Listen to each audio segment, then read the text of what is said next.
இதுக்கப்புறம் UPI transactions பண்றதுக்கு கூட நம்ம சார்ஜஸ் பே பண்ண வேண்டியிருக்கும் போல. இந்த வீடியோவை ஃபுல்லா பாருங்க.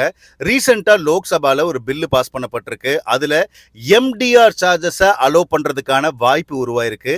இந்த எம்டிஆர்னா மர்ச்சன்ட் டிஸ்கவுண்ட் ரேட். நம்ம ஒரு கடைக்கு போய் ஒரு பொருளை வாங்குறோம் அப்படின்னாக்கா அந்த டிரான்சாக்ஷன்ல ஒரு பர்டிகுலர் பர்சன்டேஜை அந்த மர்ச்சன்ட் அந்த பேங்க்குக்கோ இல்ல பேமெண்ட் கம்பெனிக்கோ ஃபீயா பே பண்ண வேண்டியிருக்கும். இது வரைக்கும் யூபிஐல அந்த மாதிரியான ஃபீஸ்லாம் இல்லைங்கிறதுனால யூபிஐ டிரான்சாக்ஷன்ஸை நம்ம ஃப்ரீயா பண்ணிட்டு இருந்தோம்.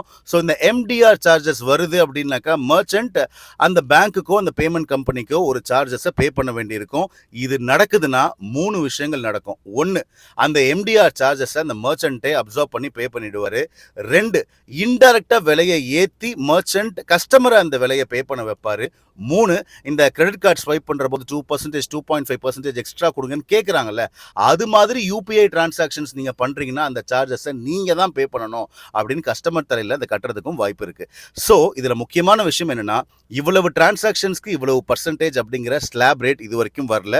பட் ஃபியூச்சர்ல அது கண்டிப்பா வந்துடும். பட் இந்த எம்டிஆர் சார்ஜஸ் வருது அப்படின்னாக்கா தெரிஞ்சோ தெரியாமலோ அது கஸ்டமரை அஃபெக்ட் பண்றதுக்கான வாய்ப்பு மட்டும் நிறையவே இருக்கு.